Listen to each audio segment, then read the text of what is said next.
હજી ગુજરાતીમાં સારામાં નથી આવતા વિશે કઈક કયો તો સારું ઈ કે હા સારું હાલો કઈ વાંધો નહીં કહી દો ગુજરાતીમાં કઈ રીતે તૈયારી કરવી ગુજરાતીમાં જે ભાષા સજ્જતા છે અક્ષર પહેલા તો બને એવા સરખા કરવાની કોશિશ કરો. બહુ સરસ શબ્દ હોય બહુ સારા નહીં કરવા સરખા કરવા વેરી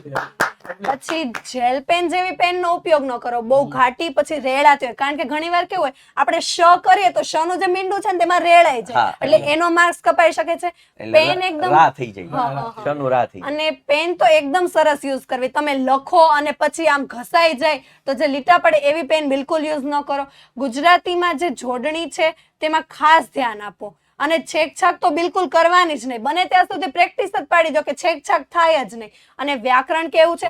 ગુજરાતીમાં એક સૂચના લખવાની ટ્રાય કરો બધા ભલે ના પાડે પરંતુ સૂચના તો મારવી જ જોઈએ કે દાખલા તરીકે ભલે તમે ટૂંકમાં મારી દો કે એક વાક્યના ઉત્તર પછી જ આન્સર લખો સૂચના સિવાય આન્સર નહીં લખવાનો એટલે ખબર પડે. વાહ બેન વાહ મેં પેપરના બ્યુટી પાર્લરમાં વસ્તુ ચોખવટ કરી હતી ગ્રામરમાં લખો સમાનાર્થી પદ નીચે જવાબ લખો વિરોધાર્થી નીચે બે લખો સંધિ છોડો નીચે જવાબ લખો અલંકાર ભલે એટલું જ લખો પણ સૂચના લખો. હું એક મારો અનુભવ કહું પેપર તપાસવા જઈએ ને જેટલું શોધવું પડે ને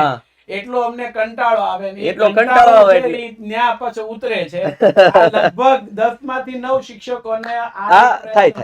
હોય છે એટલે એને શોધવું ના પડે એટલે તરત જ ખ્યાલ આવી જાય એવું આપણે કંઈક કરવું પડે.